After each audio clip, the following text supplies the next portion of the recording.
Hi guys, happy morning. எப்போ பாரு சாம்பார்னு வாங்க ஒரு சிலர். அவங்களுக்காகவே இதுங்க. இப்போ விற்கிற விலைவாசிக்கு பருப்பு டெய்லி சாம்பார் வச்சா எப்படி போர் அடிக்கும்ல. இது தக்காளி குருமா இல்லை தக்காளி சாம்பார். அதுக்கான தேவையான இன்க்ரீடியன்ஸ் 10 பல்லு பூண்டு, 20 சின்ன வெங்காயம், 3 காஞ்ச மிளகாய், கருவேப்பிலை, கொத்தமல்லி, தக்காளி 5லேருந்து 6 இந்த மாதிரி கட் பண்ணி வச்சுக்கோங்க. சூப்பராக இருக்குங்க இந்த தக்காளி குருமா. சாம்பார் டேஸ்ட்டுக்கு இருக்கும், பருப்பு இல்லாமல் சாம்பார். இது சூப்பராகவும் இருக்கும் டேஸ்ட்டும். அதுக்கு ஒரு குக்கரை வச்சுட்டு எண்ணெய் ஊற்றி கடுகு போடுங்க. கடுகு நல்லா பொரிஞ்சதுக்கப்புறம் காஞ்ச மிளகாய் ஆட் பண்ணிக்கோங்க. கூடவே 10 பல்லு பூண்டு ஆட் பண்ணிக்கோங்க. ஆட் பண்ணிவிட்டு நல்லா மிக்ஸ் பண்ணிவிடுங்க. பூண்டு கொஞ்சம் வதங்கினதுக்கு அப்புறமா 20 சின்ன வெங்காயம் முறிச்சு வச்சுருக்கேன், அதையும் ஆட் பண்ணிக்கோங்க. நான் நிறைய சின்ன வெங்காயம் யூஸ் பண்ணுவேங்க. 3-4 கிலோ ஒன்றா வாங்கிட்டு வந்து வச்சுப்பேன். முக்கால்வாசி கிடைக்கும் போது நிறைய யூஸ் பண்ணிக்கோங்க, ரொம்ப உடம்புக்கும் நல்லது.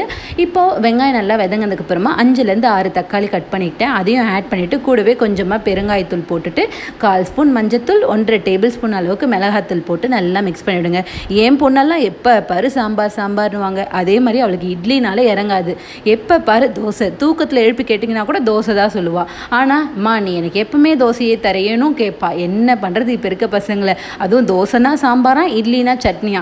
அதனால் அவளுக்காகவே சாம்பார் வைக்கிற மாதிரி இருக்கும். ஸோ இந்த மாதிரி தக்காளி சாம்பார்லாம் வச்சா ரொம்ப லைக் பண்ணி சாப்பிடுவா. அதுவும் இவ வெங்காயம் தக்காளி பொறுக்கி வைக்கிற கேஸு. ஸோ அதுக்காக இந்த மாதிரி மசிச்சு வச்சுட்டோன்னா சூப்பராக விரும்பி சாப்பிடுவாங்க. நீங்களும் உங்கள் கிட்ஸுக்கு இந்த மாதிரி ட்ரை பண்ணுங்கள். இப்போ நல்லா விதக்கிட்டு கொஞ்சமாக தண்ணி ஊற்றி குக்கரில் மூடி போட்டுட்டு ஒரு விசில் கொடுத்து வேக வச்சு எடுத்துக்கிட்டேன். தண்ணி நிறைய இருந்துச்சுன்னா இருத்து தனியாக வச்சுருங்க, ஏன்னா மசிக்க கஷ்டமாக இருக்கும்.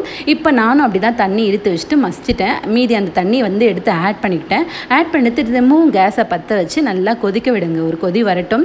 கொதி வந்ததுக்கப்புறமா கடைசியாக கொத்தமல்லி போட்டு கேஸை ஆஃப் பண்ணிவிடுங்க. சூப்பரான தக்காளி குருமா இல்லை தக்காளி சாம்பார் எப்படி வேணாலும் சொல்லலாம். சூப்பராக இருக்கும் டேஸ்ட்டும். நீங்களும் உங்கள் வீட்டில் மறக்காமல் ட்ரை பண்ணி பாருங்கள்.